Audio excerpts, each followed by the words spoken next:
Hi friends, ഇന്ന് നമുക്ക് വെള്ളക്കടല തയ്യാറാക്കാം. എങ്ങനെയാണ്? നമുക്ക് 2 പച്ചമുളകിനകത്തിട്ട് കൊടുക്കാം. ഇനി 4-5 വെളുത്തുള്ളി, കുറച്ച് ഇഞ്ചി. ഇത് നമുക്ക് ചതച്ചെടുക്കാം. ഇനി നമുക്ക് ഇഞ്ചി വെളുത്തുള്ളി ചതച്ചതിട്ട് കൊടുക്കാം. ഇനി നമുക്കിതിലേക്ക് കുറച്ച് ഉപ്പിട്ട് കൊടുക്കാം.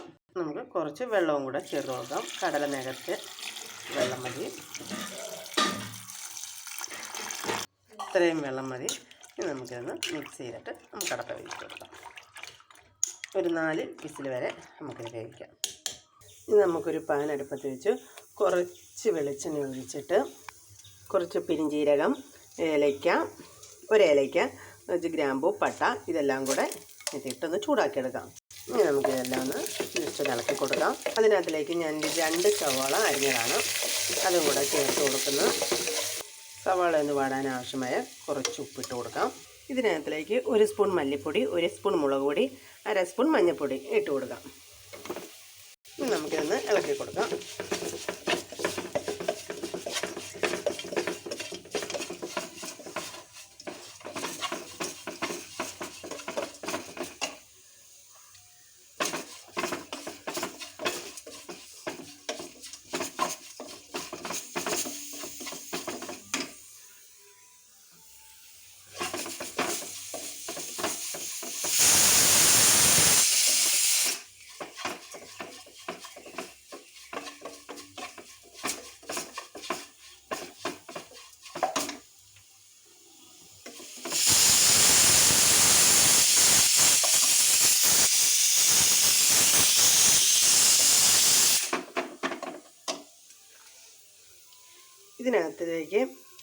ഇതിനകത്തിലേക്ക് നമുക്ക് 2 തക്കാളി അരിഞ്ഞിട്ട് കൊടുക്കാം.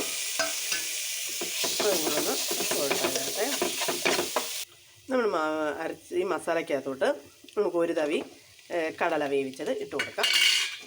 ഇനി ഇത് നല്ലതുപോലെ ഒന്ന് ഇളക്കി യോജിപ്പിച്ചെടുക്കാം. ഇനി നമുക്ക് ഫ്ലെയിം ഓഫ് ചെയ്യാം. ഇത് ചൂടാറുന്നിടം വരെ വെയിറ്റ് ചെയ്യാം. നമ്മൾ നല്ല പേസ്റ്റ് രൂപത്തിൽ അരച്ചിട്ടുണ്ട്. ആ പാനിനകത്ത് തന്നെ നമുക്കിത് ഒഴിച്ചു കൊടുക്കാം. നമ്മൾ അരപ്പെല്ലാം ഒഴിച്ച് നല്ലതുപോലെ ഒന്ന് മിക്സ് ചെയ്ത് കൊടുക്കാം. ഇനി ഇതൊന്ന് തിളച്ച് കുറുകി വരണം. നമ്മുടെ കടല ഇവിടെ വെന്ത് ഇരിപ്പുണ്ട്. ഇനി നമുക്ക് ഈ കടല മസാലയ്ക്കകത്തോട്ട് ഇട്ട് കൊടുക്കാം. ഇനി നമുക്കിത് നല്ലതുപോലെ ഒന്ന് മിക്സ് ചെയ്ത് കൊടുക്കാം. ഇനി നമുക്ക് കടുക് വറക്കാം. കുറച്ച് വെളിച്ചെണ്ണ ഒഴിച്ച് കുറച്ച് കടുകിട്ട് നമ്മുടെ കടുകെല്ലാം ഇവിടെ പൊട്ടി വരുന്നുണ്ട്. അതിലേക്ക് നമുക്ക് ചെറിയ ഉള്ളി കുറച്ചരിഞ്ഞത് ഇട്ട് കൊടുക്കാം. ഇതിലേക്ക് നമുക്ക് കുറച്ച് കറിവേപ്പില, 2 വറ്റൽമുളക്. നമുക്കിത് നല്ലതുപോലെ തുറന്ന് തരണം.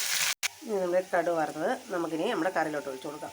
നമ്മുടെ കറിയിലോട്ട് ഒഴിച്ച് ഇനി നമുക്കിതൊന്ന് ഇളക്കി കൊടുക്കാം. നമ്മുടെ കറിയുടെ ഫ്ലെയിം ഓഫ് ചെയ്യാം. നമുക്കിനി വളരെ കുറുകിയ ചാറോടുകൂടിയാണ് കിട്ടിയിരിക്കുന്നത്.